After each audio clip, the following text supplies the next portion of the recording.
Today we conclude our conversation on H.H. Holmes. Insurance scams, horse theft, and now murder. Holmes travels all over the country running from authorities and avoiding the law. So how did Triple H end up in the company of 3 children? What conspiracies surround his execution? And does Holmes have a connection to another widely popular set of murders across the pond? It's time to play the game. I'm Mike. I'm Ian. And I'm Dave. If you thought Dr. Holmes was going to find Jesus and turn his life around in part 2, stick around. No one's getting saved in this story. This is Necronomipod.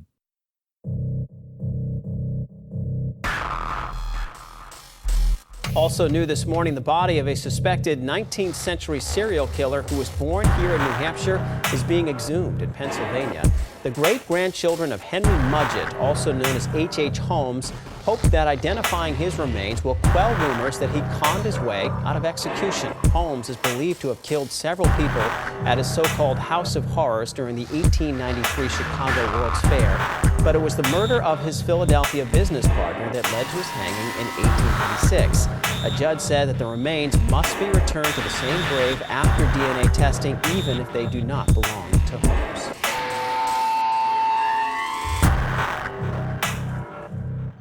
So off the top, I apologize if I sound a little off tonight or if I'm a little quiet. I told you guys ahead of time just to be aware. I might be on the DL soon. I bit the shit out of my tongue earlier.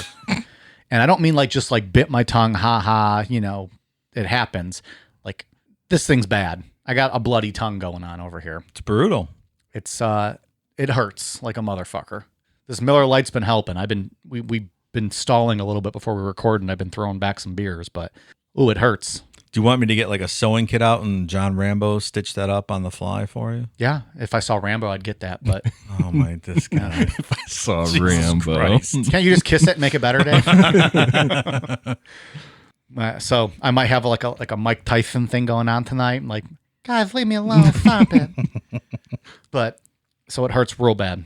It looks like it. A little swollen, maybe. The Mike haters out there are going to be real happy. This might be a Mike quiet show. Yeah, so I bit the fuck. That's what I get for trying to eat an apple slice. I try to eat healthy one time, and this is what happens. You gotta stick to the SpaghettiOs in a can. Exactly. You slurp. You don't need to bite your fucking tongue off. Exactly. Yeah. It's dangerous. Well fed, Dave. Here's another thing I hate. This happened to me this morning. And I was thinking this morning. Is what grinds my gears or You whatever. know what really grinds my gears? This. So this morning, I'm at the drive-thru, of course, McDonald's, sausage, egg, and cheese bagel.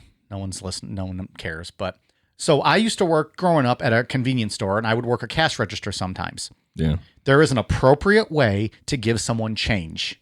You give them the coins first in their hand, and then you hand them the bills. Right.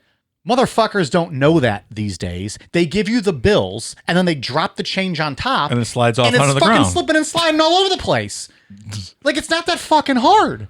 Put the change in the palm of my hand, and then let my fingertips grab the bills. I don't understand what's so difficult about that. Why don't you just hand them your card, and they can charge it in 10 seconds, and What I don't have usually all this do. problem. I never have cash on me, but this morning I decided to pay with a $5 bill, and they're giving me, coins on top of change, and it's a whole ordeal. I don't understand why it's so difficult to figure that out for people who are working cash registers. I would probably do it that way. I do that when I hand them money, so You of do course what? they do when they give it back. You do what when you hand them money? I give them $1 and I drop the change on top of the dollar bill. That's terrible. That's you what I give would them, have. You go coins first in their hand, and then you give them the bills. Also, when you guys give an exact change now? Sometimes. I mean, I don't use cash, but I'm I just don't saying in my often either, in my but this mind. is one of the reasons why I don't use cash anymore. It's because I'm so flustered by this whole ordeal. If I get a fountain Diet Coke, it's $1.07. So I give them $1 and a nickel and 2 pennies. So I don't want 93 fucking cents to throw in my thing. Yeah. First, you're the customer, so I think you have a little bit more leeway. Second, I think that's inappropriate. I think you should be giving them the change first and then give them the bill.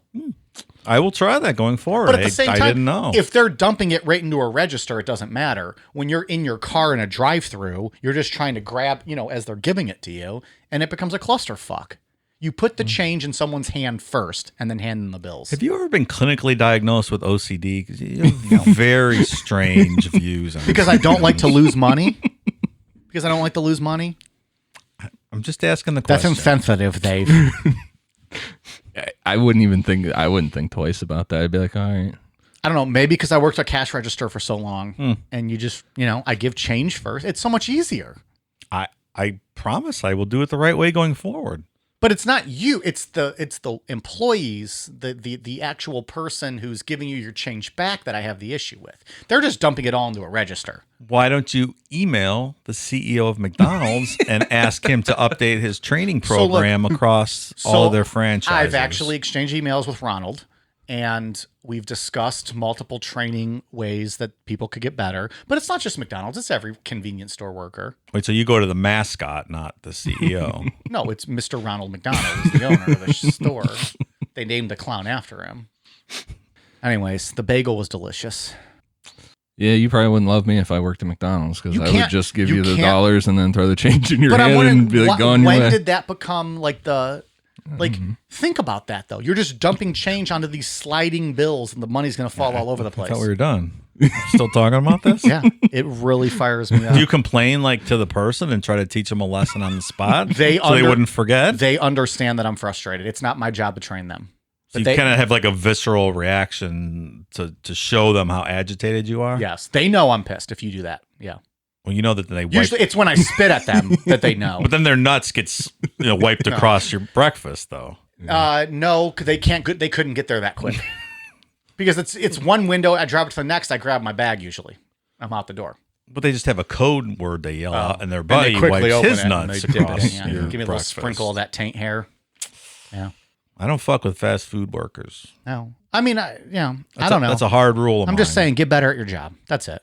You have one job, pass money back. That's all. It's very I specific can't be. I concern. promise you, I'm not the only person who's annoyed by this. You give change back first, then the bills. All right. Set up the poll. Duly Set up a noted. poll. We better get started because that asshole that won Stardust over our fucking pre-show banter is going to update. Not even pre-show banner, but also on top of that, it's also a food thing that people hate when we talk about food. So where we left off on part 1, H.H. Holmes had gotten himself arrested for selling mortgaged goods, which were the Horses? the horses, right? And while he was in jail, he struck up a conversation with a train robber named Marion Hedgepeth, which I found out later on his nickname was the Handsome Bandit. Oh, nice. it's a Did good the ladies swoon when he jumped on the train? And They must have. they would faint. They'd go, and they'd fall back all dramatically. take my money. Take my strong hand. So, on the advice of Hedgepeth, Holmes went out and got a hold of a lawyer named Jephthah Howe to pull off the scam of faking Holmes's death to collect on a huge insurance payout. And Just as an aside, I bet it's fun to rob trains. yeah, I bet that would be fun, right? Like just rolling up on one on a horse. On your horse Like, and I'm jumping acting it out off? right now, and no one knows what I'm doing, but I'm bobbing up and I down. bet that was fun. I think it'd be a great time. Yeah. Do you get to wear like the black bandit like masks like Oh, Zorro? yeah, for sure. You have like the bandana around your neck, leather gloves. Your old 6-shooter, some Fuck, chaps, leather chaps. We should go fucking rob a train tonight. Like the Rapid going downtown. No, I want no part of that. Fucking rob us. if we remember, Marion Hedgepeth gave him Jephthah Howe's name in exchange, and Hedgepeth wanted a $500 fee for doing that. That was his cut. Right. With Jephthah Howe thinking that this plan was brilliant, Holmes took a cadaver to a seaside hotel in Rhode Island, burned it, disfigured its face, and left it on the beach. He then shaved his mustache, altering his appearance, and went back to the hotel, registering under a different name and asking about his friend Holmes. It's kind of weird. I mean, I feel like Register under BB Bukkake. I feel like the hotel would be like, I know you, man. All you did was shave off your mustache. Like, I recognize you. He's like, no. He's like, look here, see, I'm BB Bukkake. I'm looking for my friend H.H. Holmes. Have you seen him? When the body was discovered, he identified it as his friend Holmes and presented an insurance policy for $10,000. The insurance company suspected fraud, so instead of weird. instead of pushing it forward, he gave up and went back to Chicago. Once he was back in Chicago, Holmes had a meeting with Benjamin Peitzel and Jephthah Howe to work out the kinks in this plan.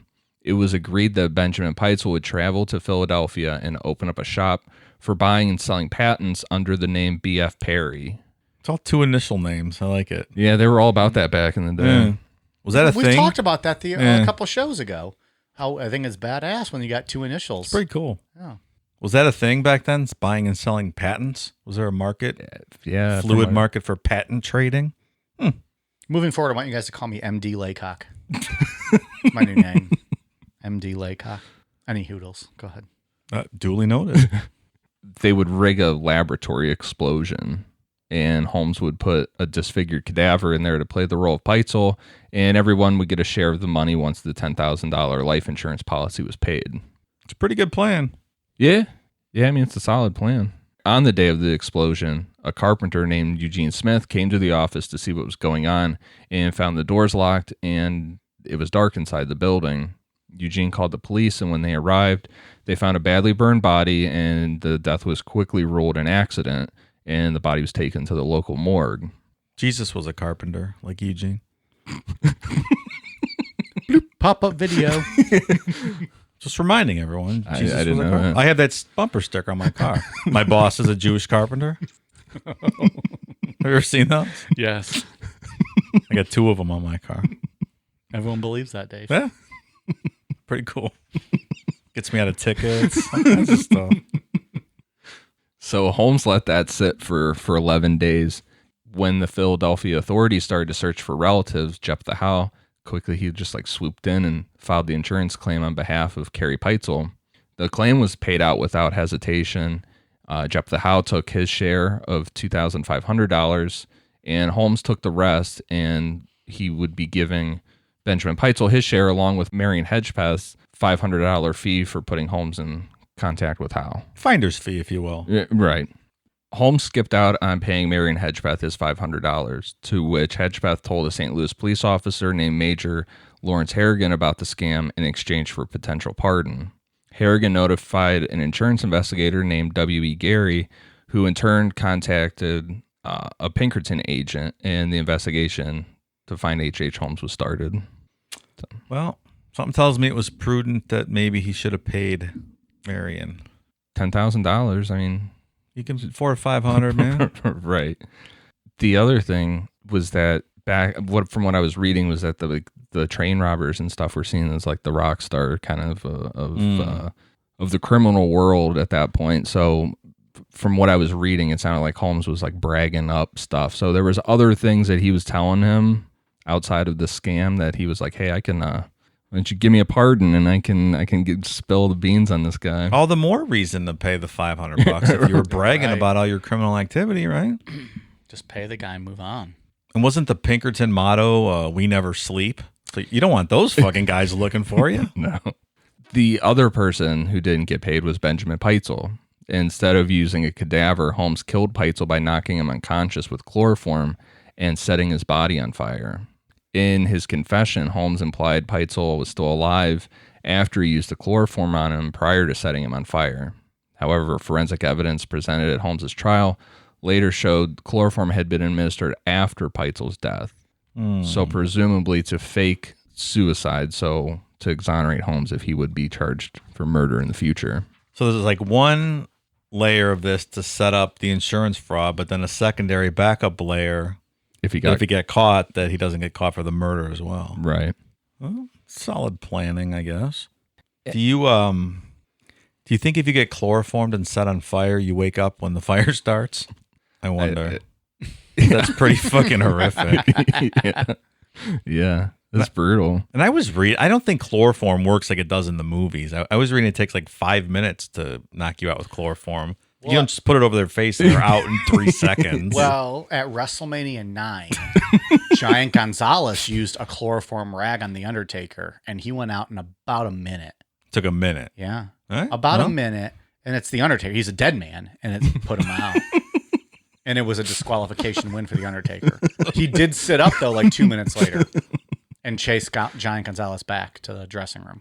So, I don't know, about a minute, I would say, based on my experience. Well, that's real life, With chloroform. real life proof. Thank you for that. The commentary said you can smell it like no other. And So probably the fans in the front row probably may have even passed out. if I was in the front row, I would have sold it.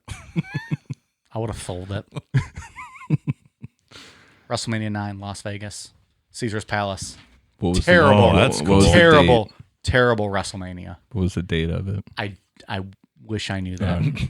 I'd love to just fucking be old Rain Man about it here and just give you that exact date. I don't know. Caesar's Palace is cool, though. That would have been a good... It's a small venue, though, for WrestleMania. yeah. But it was cool. So why do we think he got rid of Peitzel? I mean, Peitzel was a drunk, right? Was he getting sloppy? He just wanted to get rid of him? Or do you think he was just kind of closing shop and trying to get rid of all of his witnesses? Or was it just the thrill of another kill? Like, But he had been with him for a while. Like, he was his But- right-hand guy. but I don't know if that meant anything to Holmes, though, did it? I Like, don't I know. know. That's why I'm asking. More money for him, more in it for him.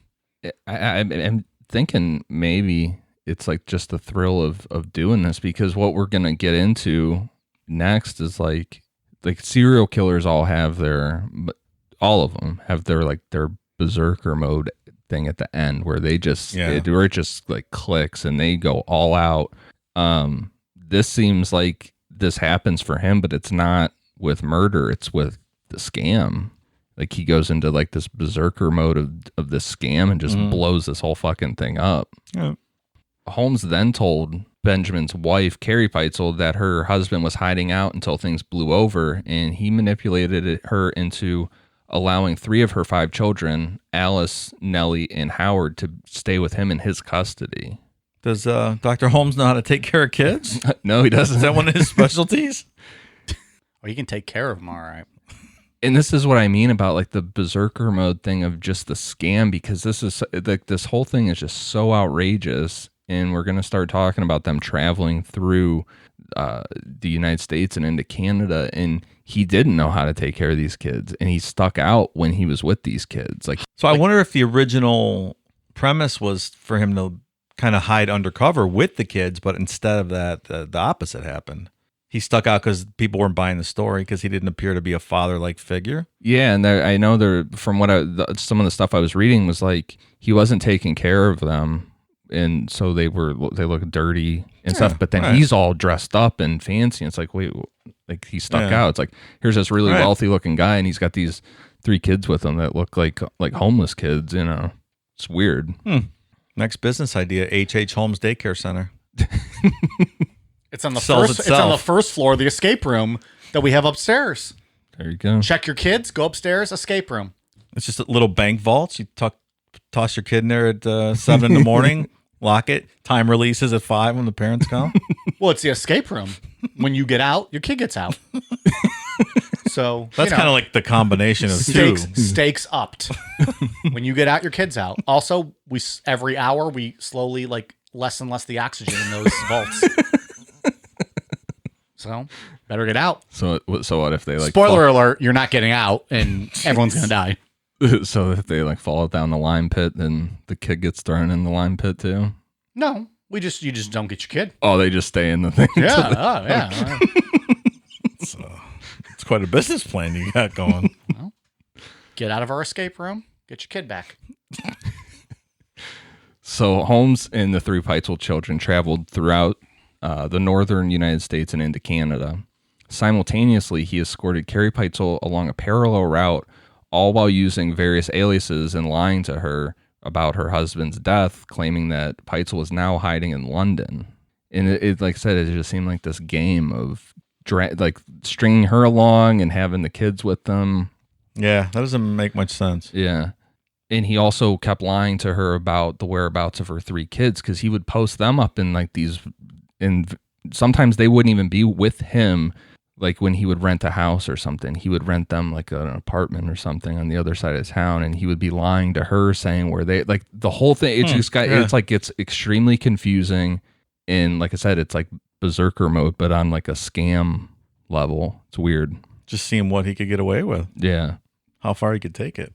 in Detroit, just prior to entering Canada, they were only separated by a few blocks. So Carrie Peitzel's like a street away, and he's lying, like writing her letters and lying to her. In a bold move, like even bolder than this, Holmes went as far as to stay at another location with his wife, Georgiana, who was unaware of the whole scam, the Peitzel kids, any of this that has been going on now. She didn't know any of it. What does she think he's out doing? What? Yeah. He's bringing home the bacon. He's probably just talking about some business shit. You know, he's been doing. She thinks he's like a traveling. I don't know, what did they sell door to door back then? Medicine. Snake oil. Yeah, snake oil. Everything. Really, back door to right. door to door. Toys for your kids. Bibles. Tickets to the next Kiss concert. Everything door to door. As he continued to travel with the Peitzel children, things increasingly got more stressful for him. And at first it started with their son, Howard. Obviously, these kids are going to start getting anxious and wanting to see their mom. And Howard was really starting to piss Holmes off because this kid was young. He was fussing. So Holmes, it's like the stress is just rising here. And so Holmes rented a small cottage in Indianapolis and told Alice and Nellie that he was going to take Howard to go stay with Holmes's cousin, Minnie, for a while. If we remember correctly, Minnie was not his cousin, and Minnie's already dead. Right. So Holmes took the boy to the cottage and overdosed him on drugs he had bought from a local pharmacy.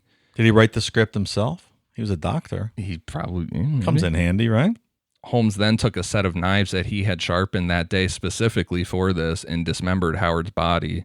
And afterwards, Holmes burnt Howard's body in the cottage's stove. Oh, Jesus. Whew. This kid was young, too. Very young. That's what I'm saying. Like, he was getting fussy, like wanting to see his mom. And, you know, that's fucked up. It's like, all right, well, I'm done with this. I'm starting to think this Holmes guy's a piece of shit. Yeah. Like, up until now, he was fine, right? Just killed a couple people. I'm not going to say that, but I'm just saying, like, now I'm starting to think he's real. It's not a guy I want to have a beer with. I'll end up his next insurance policy. Chloroformed. Yeah. Hey, within a minute, man. I've seen it happen. After arriving in Canada, Holmes murdered both Alice and Nellie by forcing them into a large trunk and locking them inside. He drilled a hole in the lid of the trunk and put one end of a hose through the hole and attached the other end to a gas line to asphyxiate both girls. And I saw that a couple different ways. Like, some things said that he tricked them in there by like playing hide and seek. I saw a couple of things like that. Incredibly cruel. Very cruel. This whole stretch is like. Does he ever kill anyone though, like in a not cruel way, like that we know of? Like, he gets off on that, I think. I still don't see what the point of all of this is. Yeah, like this whole thing is extremely cruel. I mean, he's already killed Carrie Peitzel's husband, and he's telling her he's hiding out. And then on top of that, he's stringing her along that the kids are alive and they're doing all the stuff. And meanwhile, he's killed the kids already. And I think the berserker mode is probably right. Like, it doesn't serve any functional purpose. He's just gone off the deep end here at this point. It's like Ted Bundy going into the sorority house in Florida and how he just brutally murdered all those girls within a span of like 15, 20 minutes. Well, spoiler alert for a Ted Bundy episode. Jeez. I'm confident everybody listening knows no that one story. has to no one has to listen to it anymore. Okay.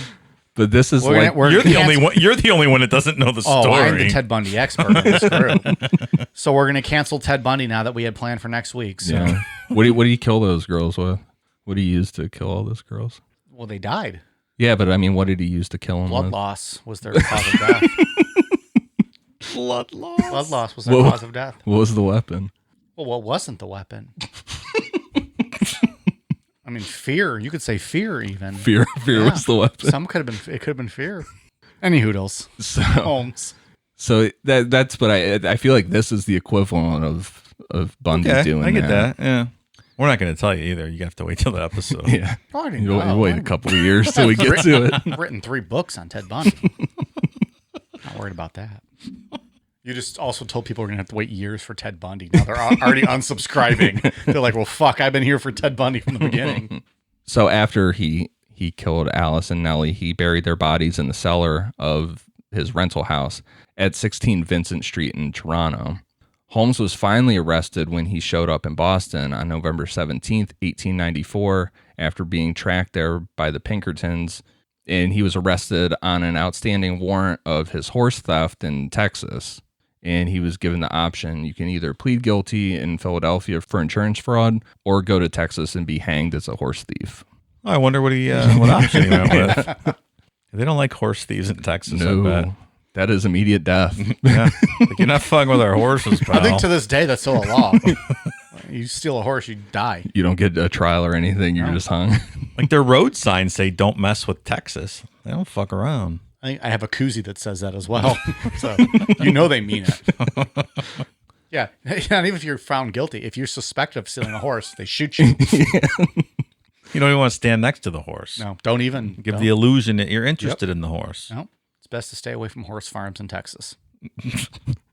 So now that Holmes was in custody, a Philadelphia police officer, Frank Geyer, needed to find out what happened to the Peitzel children.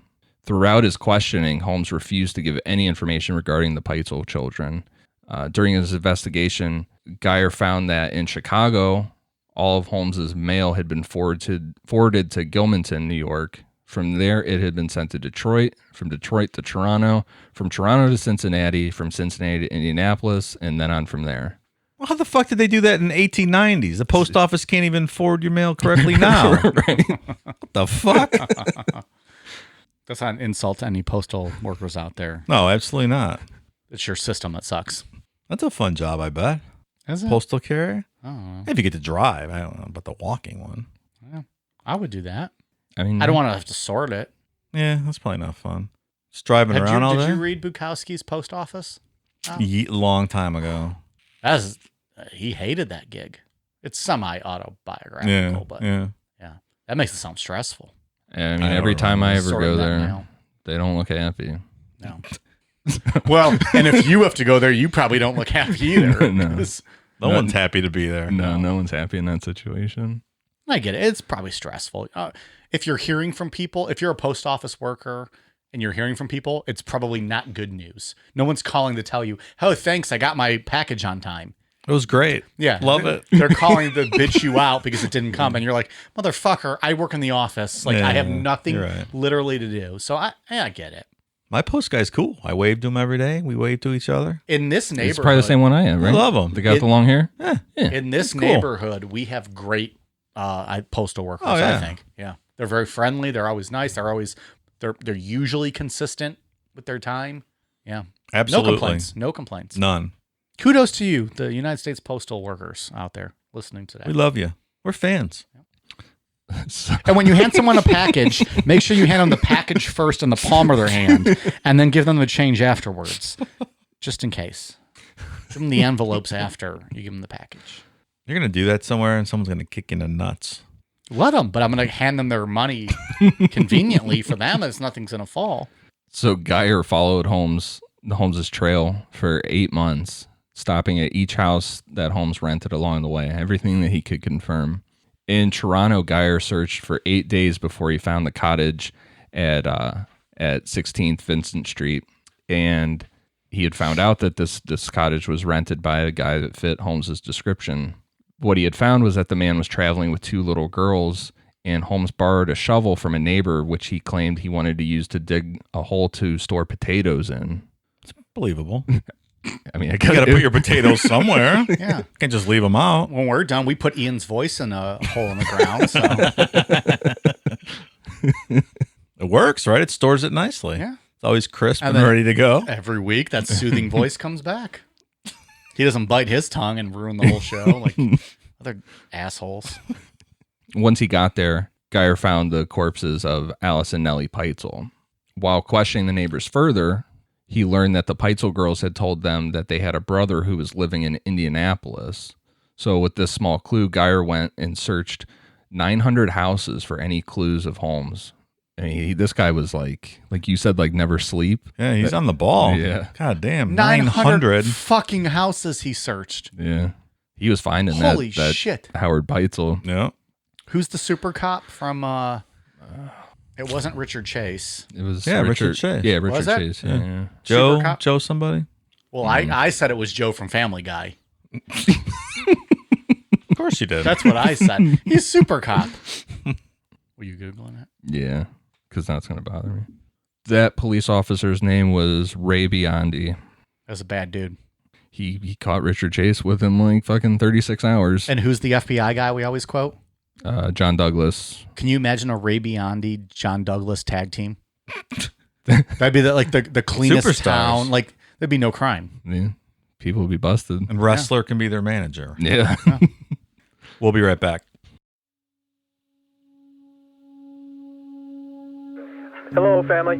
It's such a joy and great pleasure being here because of Father's love. We are trying to make, and we are making, a place of refuge for all of you here. There's nothing at all that I have any holdings there. I do not want to go back in any way, shape, or form to the States. I love it here, and this is the place where all of you are going to be. Hello, family. This is Kevin. I'd like to just express how happy and how nice it is here to be in the promised land, and how Father has saved each and every one of our lives many, many times. And I'm just so glad to be a part of this down here, to be able to work and build a land. Back to the States? No. No way. I can't get you to go back to the States? No. He says he won't go back. Obviously, that's the general attitude. And Kevin, you want to go back to the States, Kevin? Oh, Can't get you to go back? What about you, Vincent? You've only been here a day. How do you feel about it? no, I wouldn't want to go back. And I see that Tommy, he looks like he's very contented. You want to go back, Tom? No. You all happy? You here? You happy, Tom? Yes. Oh, that's good. David, he's doing a good job. He's in charge of the piggery. Kevin's in charge of bananas. I don't want to go back either. Nobody wants to go. Everybody's happy down here. You can see that that's an obvious fact.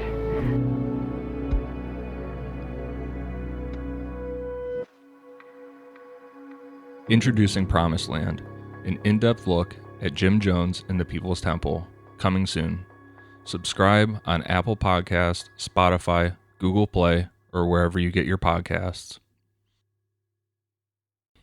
So circling back, when questioning the neighbors, Geyer learned that the Peitzel girls had told them that they had a brother who was living in Indianapolis. So like we said, he went through and searched 900 houses for any clues of Holmes. Finally, in the suburb of Irvington, he found a house that Holmes had rented for a week, and all that Geyer was able to find was Howard Peitzel's were small bits of bone and a few teeth in the chimney of the house, like how it blew through the stove. That's sick. Yeah. I don't know how they could forensically tell that unless they're like, these are kids' teeth and we know what happened here, but... And probably witnesses that saw the kid there. Yeah. So. Well, isn't there also a story about when he found the girls, like he picked their head up and it slid off or something, right? So, yeah, when Geyer was digging for the girls, he said, quote, "The deeper we dug, the more horrible the odor became. And when we reached a depth of 3 feet, we discovered what appeared to be the bone of a forearm of a human being." And then he said when they picked them up, there was still skin and it's like their face like slid off. Ugh. God damn. Like he pulled her up by the forearm. It's unbelievable. What does that look like? Like, imagine seeing that in real life. Yeah. No. How do you process that? And, like, just go on with your day after that? I don't know, man. Your fucked up tongue almost made me pass out. Yeah. He does not like seeing a bit tongue. Well, everybody in Discord was talking about the new Netflix documentary, the new series. What is it? The Gabriel. Yeah. I'm 2 episodes in on that, and that's everybody, every nurse that they've interviewed that was a part of that, or like the response team or everything. That's what they were all like, never seen anything like that before. I'll never see anything like it again. It's just absolutely haunting. So I can't watch that. I'm sure that stuff sticks with anything like that is gonna. You mentioned Discord, available patreon.com/necronomipod. It's a party 24/7. It really is. Never ends. It's an ongoing thing, man. It's fucking awesome. Just a bunch of people talking about how cool we are. I love it. Well, they get into some wild conversations, man. Sometimes I log in there and I see what they're talking about. I'm like, nope, this ain't for me. This ain't for the guy who knows nothing about this shit. They're like, Mike, what do you feel about this 17th century axe murderer? He's like, I don't know. Just slowly log out, come back later, like that Howard, that Homer Simpson meme where he just backs into the bushes. That's me. So, following the discovery of Alice and Nellie's bodies in Howard, in July of 1895, Chicago police and reporters began investigating Holmes's building in Inglewood, now locally referred to as the Castle. Though many sensationalized claims were made, no evidence was found which could have convicted Holmes in Chicago of any crimes. And according to researcher Adam Seltzer, stories of like the torture equipment found in the building and things like that are just, he says, 20th century fiction. It's just all played up. So I think everyone's perception of this story is really not accurate. According to that historian that wrote his book. And there's not really any contemporaneous police reports, right, from when they went into the house, other than what did they find, like two bodies in the basement, enough bones, right? I think 2. So yeah, I mean, he was up to something, because if those reports are true, like about the wall or some of the rooms were sealed off with asbestos, so they were like airtight, and he's definitely up to something with the construction of that house and things. And we talked through a lot of the murders last week, but all that information came from his confession and his autobiography that he wrote later. And the murders that we've talked about are the ones that are confirmed, that are actually confirmed. Well, because like with the World's Fair, like there's just, you're not going to know about those. There's not going to be documentation of a lot of those people. Right. And the way it looked like he had this house set up or this castle set up, he might have disposed of all elements of their body, and that was just the end of it. We'll never know. Yeah. Yeah, that's not to say it never happened. It's just not, they didn't find the proof that it happened. Right. Like everyone thinks there was. And like I was reading this one thing about like a blood-stained table, like surgical table, and all this real sensationalized stuff. And according to this researcher, no, that's just all horror stories. Yeah. Well, so I think a lot of it was probably written secondhand in newspapers and whatnot, but 20, 30, 40 years later, like a lot of stories. I mean, there's another historical figure that I can think of whose life stories were written, second and third hand accounts 50 to 100 years later. No. And probably none of that ever even happened. It's questionable whether the person even existed. No. I can't think of his name right now. It's escaping me currently, but that's not unusual. But he's here with you right now. Looking over your shoulder. Again, no contemporaneous accounts, all second, third hand knowledge 50 years later. Dave, this is about the same kind of thing. We're talking about Triple H today. I'm just saying it's not a unique situation where stories get amplified down the road, and that's what we come to believe as the truth when they weren't really written and based in reality. Agreed. That's Agreed. all. But in this case, we do have Holmes' own testimonial of what he said happened. True. Fabrication, of course, right, I think in a lot of ways. I'm just saying lore sometimes becomes the accepted account of historical occurrences. Yeah. Not always 100% accurate. Agreed. Did George Bible? Did George Washington really have wooden teeth? That's not accurate, right? I don't believe that's accurate. Yeah. He didn't Falsehood. He didn't chop down a cherry tree. I don't think that's accurate. I mean, he might have chopped down a cherry tree. It's possible. Yeah, he could have. I mean, sure. Why not? Yeah, why not? I chopped down 3 today. Did you? Yeah. But for I work. don't think you've ever chopped down a tree in your entire For life. work, like obviously you look at me, I do manual labor for a living. I'm built for that manual labor and being outdoors and rugged. So they call me Rugged Mike. But anyways, I thought it was Roofie Mike. also that was college. MD Laycock, right? Well, after the roofie, I was MD Laycock. No. He had to perform CPR because he gave fucking too many roofies. No, we can't. That's oh boy. That was a joke. I never roofied anyone in my life, for the record. I just want that to be out there. Allegedly. No. Never. In October of 1895, Holmes was put on trial for the murder of Benjamin Peitzel and was found guilty and sentenced to death. Following his conviction, Holmes confessed to 27 murders in Chicago, Indianapolis, Toronto, but some of those people that he confessed to murdering were still alive and were confirmed to still be alive. They're like, motherfucker, I'm still right here. Yeah. There was one, we talked about in part 1, the guy from college that he claimed that he had killed. That was not accurate. That guy died later on. So it's kind of like the typical serial killer thing. More recently, Netflix did a documentary on Henry Lee Lucas. It's kind of the same thing. He's known as his nickname, the Confession Killer, because he confessed to hundreds of things that he didn't do, just padding that ego and whatever. Holmes was paid $7,500, which today's money is $230,000, by a Hearst newspaper in exchange for his confession. Not bad. Which was quickly found to be mostly just nonsense. Just made up shit. Who got the money? Georgiana?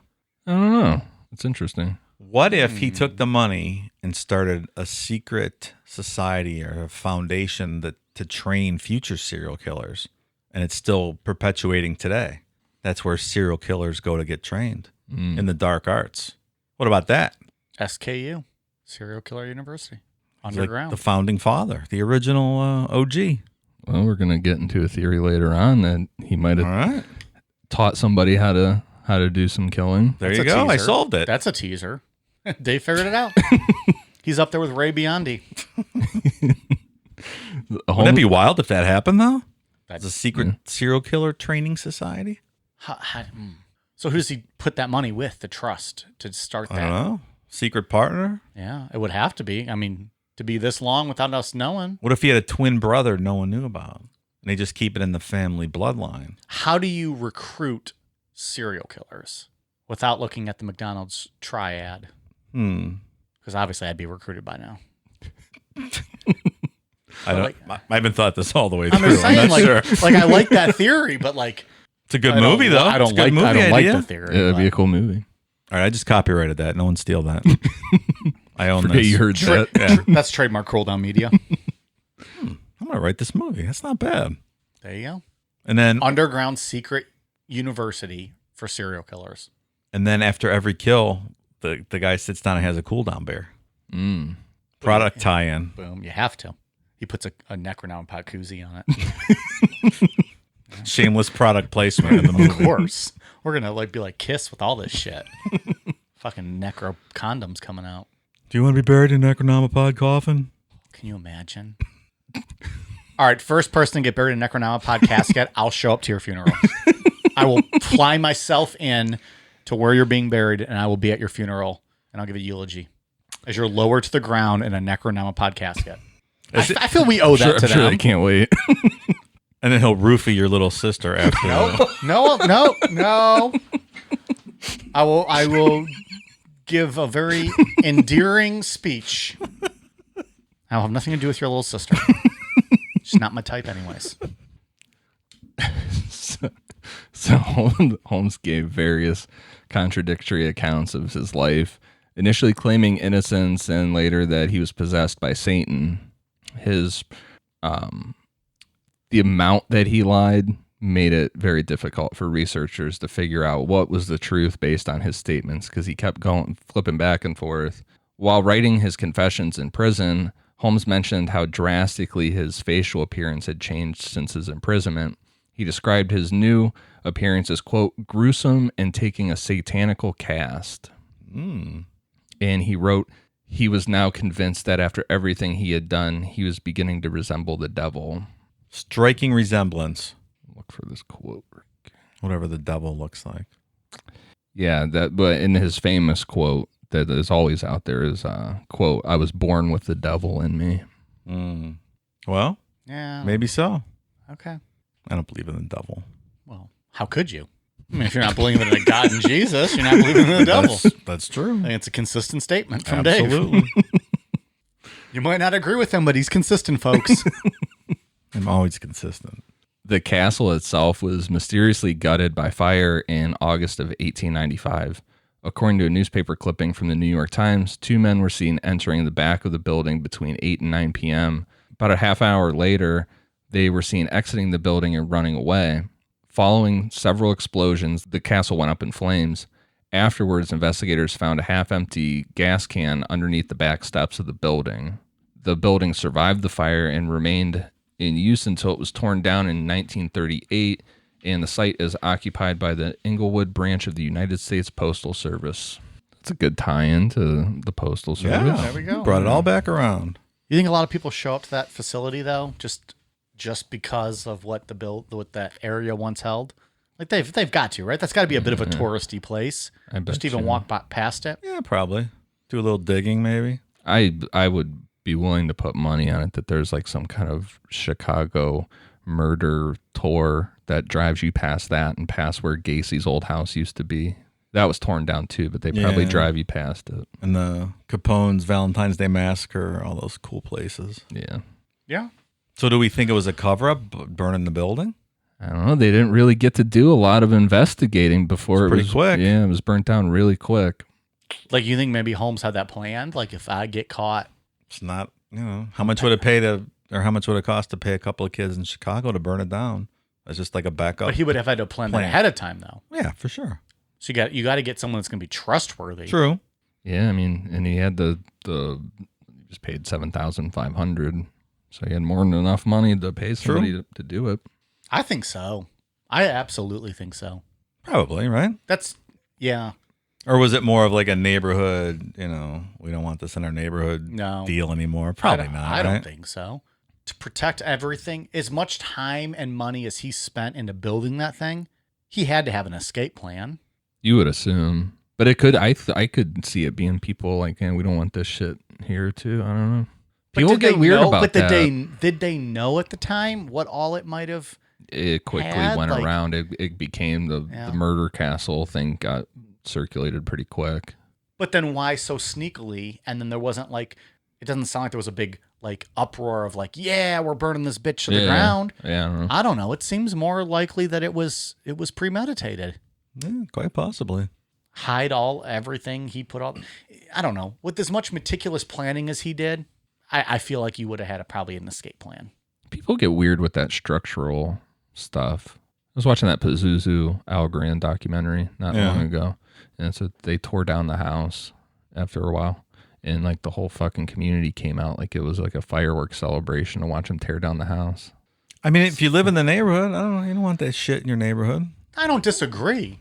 But the way this was done, it wasn't celebrated. They tried to do it, it looks like sneakily. Yeah. I don't know. We're not going to know, but yeah. What, fuck. His name escaped me. The Cleveland guy. He had the 3 girls. Oh, Castro? Yeah. Julian Castro. They tore that house down. They tore that house down, yeah. And they put a park up. But that was a big thing. The cops blocked off the house for a while. They, and then there was they made sure no one was going to, I mean, we're talking 100 years later, but no one was going to get to the house, and then they bulldozed it down and put a park up in this place. Maybe that's a future episode too.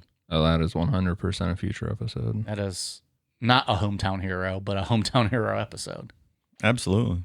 We can use, what's the guy's name that rescued him? Oh shit. Yeah.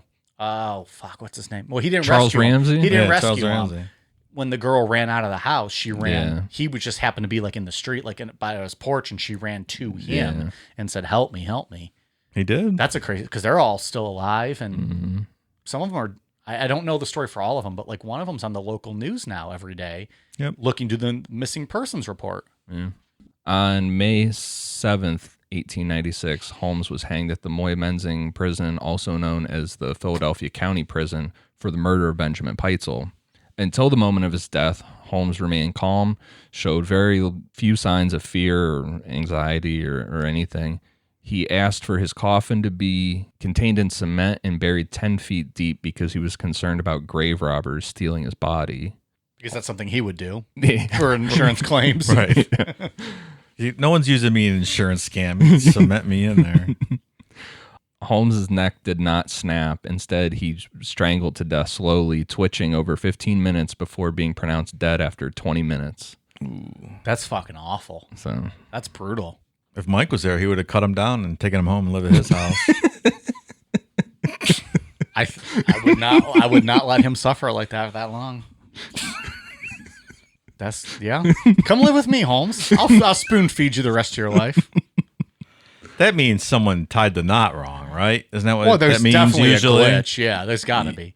I wonder if somebody did that on purpose. But that's I was just gonna say, at that time, who? Yeah. If you're just motherfucker, I don't like you.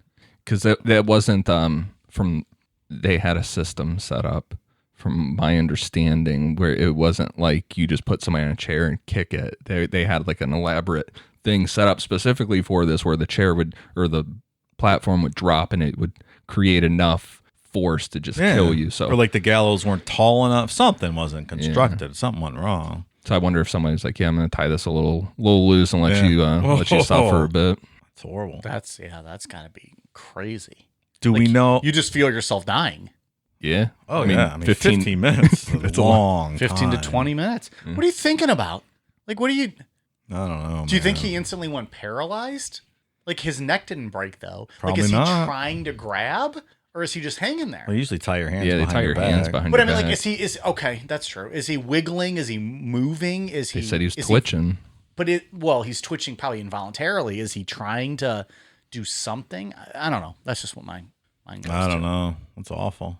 Do we know if he repented and accepted the Lord Jesus Christ as personal Savior You're going hard on it. It did not say before he died? David did not say. Okay. Oh, I'm just curious. There's no. Because if he did that, then he gets to go to heaven and be reunited with all the people he killed. And it's nice that God does that and they can all be together again. Yep. I mean, you're not wrong. Right? Ted Bundy did it. Jeffrey Dahmer did it. And they're all now in heaven with the people that they ate. So it's nice. Speaking truth. I'm just pointing out the absurdity I'm trying to write in life my on head, this planet. I'm trying to write in my head the responses on social media that I'm gonna have to give out tomorrow or when this episode is out to the people that are gonna come at us for the Christianity. I'm not bashing. judging. I'm just asking the question. You know what? I'm great at this. I'll just give out like a nice PR statement and be like, the views expressed by Dave and next Just go ahead and shared by Necronomapod. cut that promo now. I did not express a view. I just asked a simple question. That's why I'm just working it out in my head. We'll hire you an intern eventually. I got in big trouble when I said a few weeks ago that Jesus touched my butt. So It wasn't. I didn't get in big trouble. It really wasn't that bad. Like, was it real? They were having- Never mind. I'm just gonna let it go. All right, moving on. Yeah, we need to fucking hire a press secretary for this show. I'm sure their first thing, they'll just give us all our things that we should calm down on talking about. Yeah, we'll tell them to go fuck themselves because they work for us. We're going to talk about whatever we want. You clean it up, motherfucker. So, Holmes is dead. He was hung. Following up on Marion Hedgepath, he did receive his pardon for letting Holmes, or giving up Holmes. So they let him out. Good on him. Yeah. He did not stop robbing things, though. And on New Year's Eve, 1909, Hedgepath was shot and killed by police officer Edward Jabarek during a holdup at a Chicago saloon. So he turned his life around when he got out of prison and made the most of his time on Earth. Yeah. Hey, we don't know if he was guilty or not. It was a shoot up at a saloon. It's true. Could've Wrong been an place, innocent wrong time. bystander. Yeah, it's very true. It was my understanding that he was robbing the place, but It's your understanding, but it's not your knowledge. The whole if Holmes would have just paid that $500, Yeah, he the might have guy- just went on for and never been caught. He wouldn't Ever. have needed to rob again. I don't think Holmes would have ever been caught if he didn't go through that weird berserker mode of whatever the fuck snapped in his brain to do that elaborate scam and string everybody along. He was slick up Yeah. until that point. Yeah. Working Well, that's probably the undercover. thing, though. You build that confidence, and then you just Think you're think you can get away with invincible. all that Yeah. shit. Yeah. True. I would have never thought this was going to be more of a scam story than a murder story. Yeah. Yeah. It's crazy how he twisted his own narrative to be like a crazy serial killer based on maybe the lies he told in his confessions. And he's at least he is a serial killer because he killed 9 people. Right, but what I But- mean is, like, when you think of H.H. Holmes, you think of like the Right. castle, you think of the torture devices, you think of all these bodies. Meanwhile, the whole story we've told is he's a scam artist. He's Yeah. he's a scam insurance artist fraud. that killed people. But like the killing people was just like a side hobby. His Yeah. passion was scamming people. And a lot of the killing is just to further the scams and get ahead. Yeah, Or if they got, like or if not he even got sick of them. yeah, like that wasn't even like his motivation. It was just like I need to keep doing this to protect myself for Yeah. whatever scams. And there's I things wanted. that'll argue that he did it all that stuff out of pleasure too, but I don't know how much of that's sensationalized or what, probably a little pleasure out of it. I mean, you're stretching a guy to death. if that's even true, Well, I'm going to accept that as the truth. I've decided to accept that one as the truth. because that comes from his confessions. So in 2011, Jeff Mudgett, who is H.H. Holmes' great grandson, released a book titled Bloodstains. this is where the big theory that H.H. Holmes could possibly be responsible for the Jack the Ripper killings comes from. Intriguing. Oh, shit. No one saw that coming. In the book, Jeff Mudgett claims that he inherited 2 diaries from his grandfather, and after expert handwriting analysis, determined that H.H. Holmes had written them. He includes long transcripts from these diaries, but he has never provided proof of like photocopies or anything of it. It's just basically saying, you need to take my word for it that I have these these diaries exist. Interesting. Is this the guy with the History Channel show? Yes. Okay. I never watched that. Did you? Mm-mm. What's the History Channel show? It's like a 6-part series, like Yeah. going through all this that we're about to talk about. Yeah. Based off Mudgett's book, or Yeah. Yeah. Right. Yeah. So he's never provided proof of those diaries. so his book holds about as much weight as R.L. Stein. Yeah. When you put it that way. Okay. I used to love Goosebumps, for the record. I'm I'm sure you did. Yeah. That's your thing. Did you ever read those, Dave? I mean, it was I read them to my kids. okay. I didn't mean to make a joke about it. I think you did. No, I did not. Oh, some of those books were fucking No, creepy. they were cool. Yeah, Yeah, man, I love Goosebumps. they were fantastic. I actually like the movies too. I've not seen the movies. I saw the shorts they used to make, like the 1 hour little things. Then wasn't Jack Black like in one of the Goosebumps movies? He's in the last 2, the most recent ones. They're good, you think? I liked them. They're like PG. Yeah, something like that. Dave hates Jack Black, so he's not watching Not a those. fan. I like Jack Black. I think he's funny. Nacho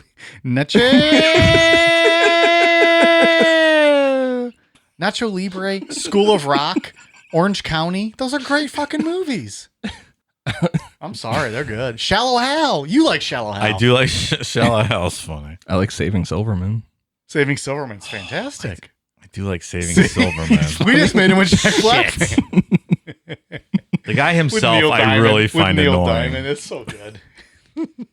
I forgot about Saving I Silverman. love that movie. Oh, that's so good. That is a good one.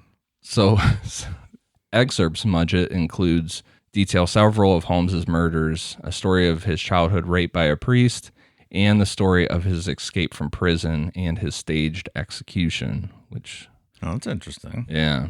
Mudgett claims that according to these diaries, his great-great-grandfather was present in London with one of his assistants during the Whitechapel murders. According to Mudgett, the diaries describe, quote, training sessions between Holmes and his assistant. The man was instructed to murder prostitutes and excessively mutilate their bodies in order to cause a panic in the country. Holmes's intent here was to distract from his own murders and sexual organ harvest of upper-class women. So it's making some very interesting claims in these diaries. Yes. Getting a little extreme here. According to these diaries, that rich women's ovaries would supposedly have healthier hormones in them to aid in Holmes's pursuit of a youth serum that would allow him to live an unnaturally long life. Well, if we're going to do this show for a while, I'm going to need some of these rich gals' ovaries.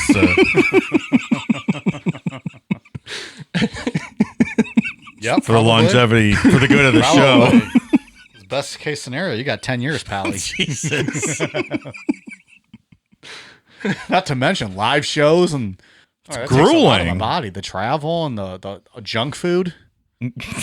Let's be honest, we're doing live shows. We're eating Whoppers in our bedrooms, in our hotel rooms at 11 o'clock. I don't 12 eat o'clock like at night. that anymore. Well, so says you. What happens when there's only a Wendy's open at midnight? What are you going to get then? A salad? Potato. No. No. Don't insult me. And you get a triple, and you're going to sleep like a fucking baby. And you're going to like it, pal. Wake up with the meat sweats. Oh, it's the best. Meat sweats. When questioned about the fact that the motives are completely different between the Ripper murders and H.H. Holmes murders, Mudgett puts forth that the mutilations were deliberately done to throw off Holmes's trail and done by someone else completely under Holmes's direction. So decoy murders. Yeah. And this is Jack the Ripper we're talking about if we didn't specifically state. Well, I think we said it earlier, Yeah. but then, yeah. People don't know what the Whitechapel murders Oh, are. yeah. Yeah, Whitechapel murders are Jack the Ripper. Mudgett also describes This is where, I mean, you take that with a grain of salt because he's never produced the diaries. You know what I mean? But this is where things get way off the fucking rails. This is where they get off the rails. This is Mudgett describes hauntings or being haunted by H.H. Holmes's ghost. Coincidentally, around the same time that Mudgett inherited the diaries, he also started being visited by Holmes's ghost. He talks about literally seeing Holmes's face and hears his voice in his head trying to convince Mudgett to become a serial killer as well. Hello, my great grandson. It's your pawpaw, BB Bukkake. I want you to spray jizz on everyone. More jizz. plays perfectly in the serial and the recruitment for the university, right, Dave? It all fits together. Serial killer. I nailed this a couple pages ago Yeah. with the Serial Killer Foundation. It's almost like you had this thought out ahead of time. More jizz. I'll have to add that hashtag to the post. More jizz. Multiple Z's. Look, when your great grandfather is BB Bukkake, you got to carry up the family family pride. I agree. God damn it! Where's the Blue Chew ad when we need them? Spray them, Mudgett, spray them all.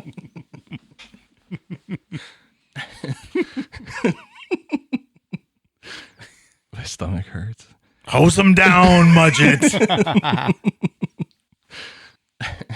So in the book, he gets into doctors explaining the hallucinations and attributing them to an equally coincidental development of a brain tumor and periodic life-threatening seizures.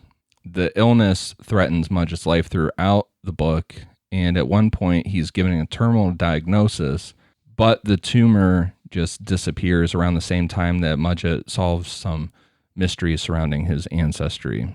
It's amazing. It is amazing. Almost Completely coincidental. So believable, that story. I think so. Yeah, It's the work of the Lord, Dave. He works in mysterious ways. you're just piling it on for yourself I now know. at this I know. point. What at this point, whatever. You hear that theory, and it's like, oh, that sounds good. And then you read what the book's about, and you're like, oh, wait a second. Right. This is nonsense. What's it called? Bloodstain? Bloodline? Bloodstains. Bloodstains? I don't know if I'm buying it, Mike. What do you think? Yeah, I'm gonna go no. I actually think Holmes' own confession holds more weight than his fucking grandson's. Like, Great grandson. yeah, his great grandson, who literally is just trying to make a buck off this. I mean, I don't blame him. I would. Oh yeah. Yeah. Okay, maybe. I don't know. You know, I also read that, I don't know if it's this guy's, would it be his grandfather? One of Holmes's sons went on to become like the city manager of Orlando, Florida. Really? Yeah, it's interesting. Yeah, that's a little fun tidbit. The city manager. Yeah. What does that mean? Like a mayor. Oh, like the mayor. Yeah. Some towns have city managers similar to a mayor. Which doesn't surprise me. I mean, this guy has fucking kids all over the country, probably, with as Probably. much as he traveled and good But looking. he was a legitimate Mudgett from that first marriage. From the first marriage. Yeah, with Clara Lovering, right? Right. Yeah. Good for him. It's interesting he kept Mudgett. Maybe you want to take your mom's name after the I don't know. whole. I mean, Mudge is an ugly name, I think, but it's better than, like, you're not going to take the Holmes name, right? I mean, like take his mom's maiden name instead of Mudgett. I mean, don't people eventually find out Mudgett was Holmes' real name? Maybe not. Maybe, but it's Maybe also not. still associated just with Holmes, right? Yeah, I guess. Yeah. I mean, I'd probably consider it. They had what's his Jeffrey Dahmer's brother, David. He just changed his name completely and just disappeared off the face of the earth. He's like, fuck this. Probably would do the same. He probably walked Exactly. off the side of the flat earth and just fell off, right? That's what I would do. Fell down to that Or I would just join, pyramid I would area. just join my Scientologists in Clearwater.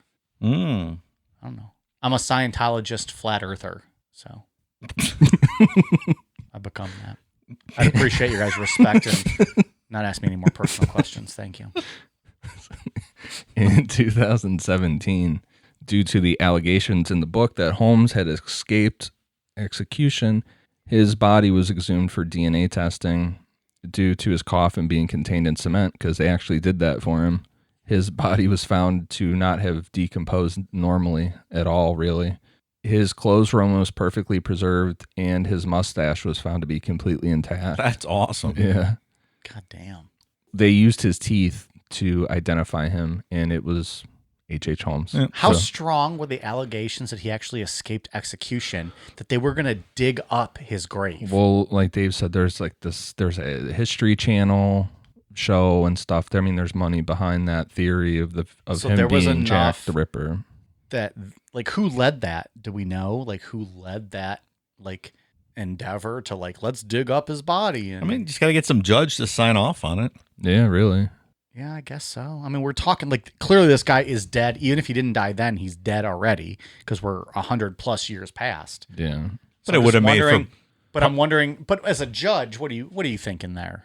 You're going to get some money out of it, or like what's the What's the downside? What do you Well, care? I'm just wondering what evidence was presented that made this judge go, yeah, okay, there's enough merit. The evidence is, Judge, we can do a part 2 of this whole series if it turns out that H.H. Holmes is not buried in this crypt. Yeah. I guess. Did they take any pics of his body? I would tried to look for imagine that. so. I couldn't Yeah. find it. That's what I want to see, that fucking See that mustache on, after like, a 100 skull years. on his- That'd be wild. He probably used Beardology, I'd imagine. Yeah. Style it with some beardology. Yeah, that's why it lasted so long. He could use it in an ad campaign. Yeah. After 100 years, H.H. Holmes still uses beardology. You see? Yeah, what was it? It was the Zodiac. My stock went way down with the History Channel. Remember, they in those emails that came out, they tried to talk the one suspect into being a part of their documentary. Yes. And when he said no, they were like, "Well, fuck you, we're gonna do it anyways." Right. Yeah. So History Channel is Not history. no. It used to be good. It's been a while. So what, I don't know, what are our final thoughts? Can I go first? I'll go first and you guys take it from there. Yeah. This story is not at all what I thought it was going to be.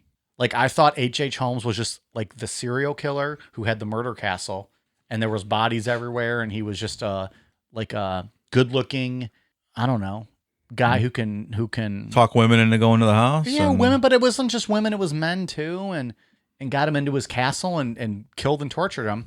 And then we do this story and he's just a fucking scam artist with insurance. Yeah, And he killed what? At least 9 people, maybe 13. it's probably somewhere in more. that, yeah.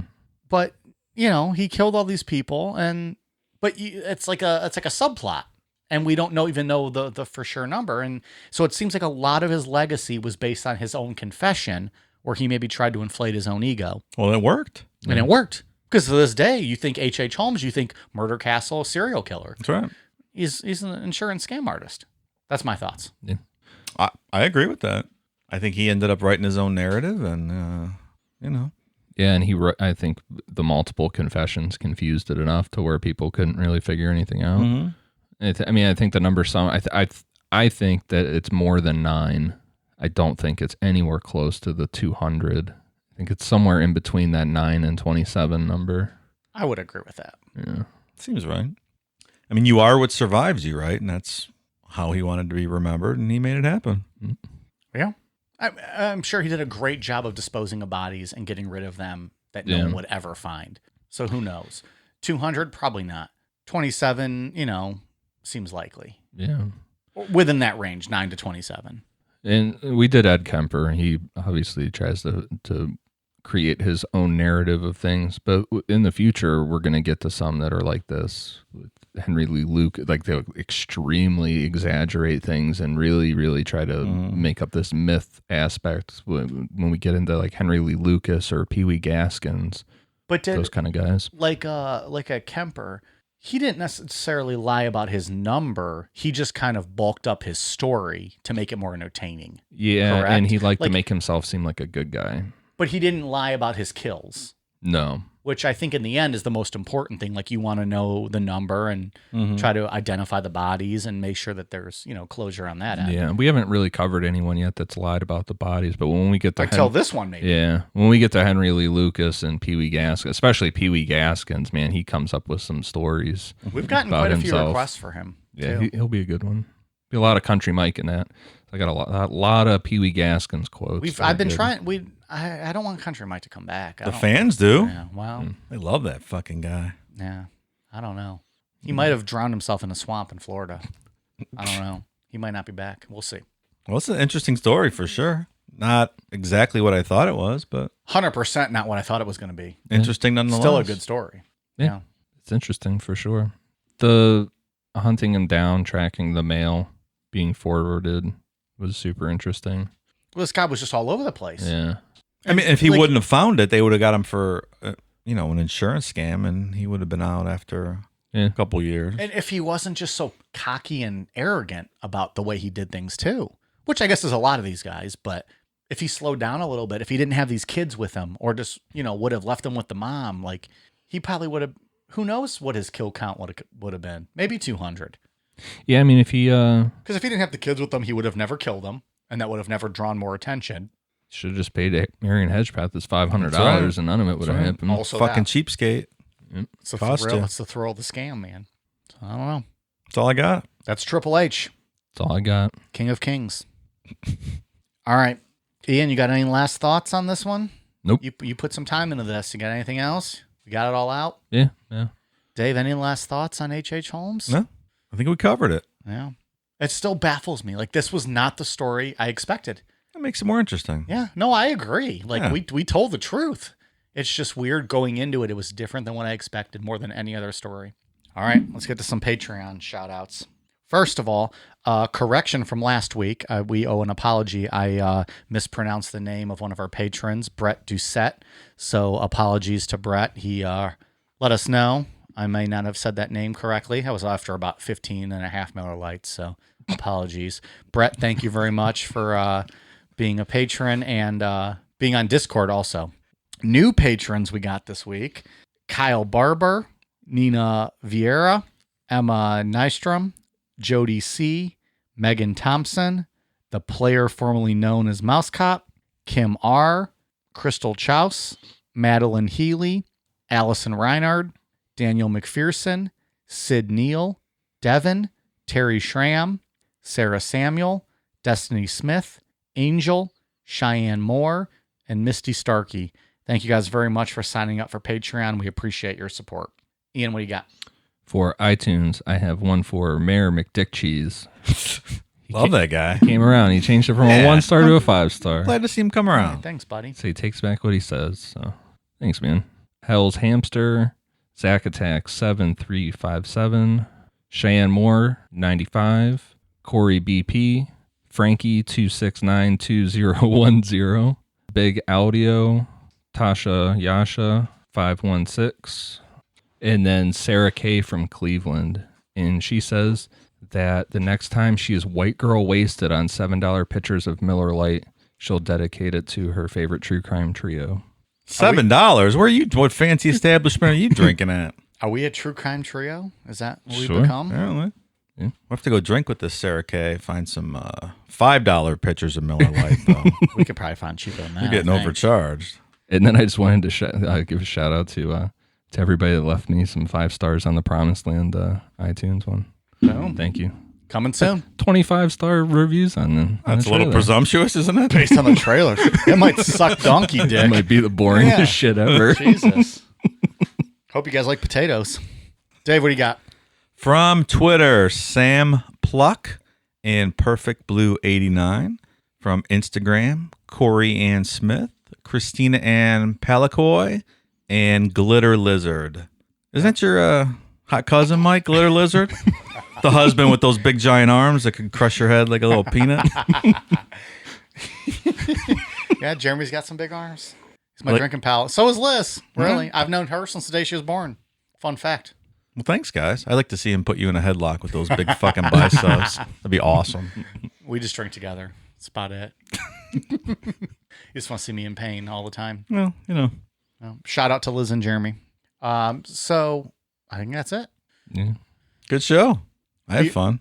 Of course you did. You had a good time over there. I had to answer for all your Jesus jokes now. I didn't make jokes. All I did was ask pertinent questions. I don't know why you would miscategorize what I had to say tonight. I don't appreciate it. Categorizing anything. The responses might.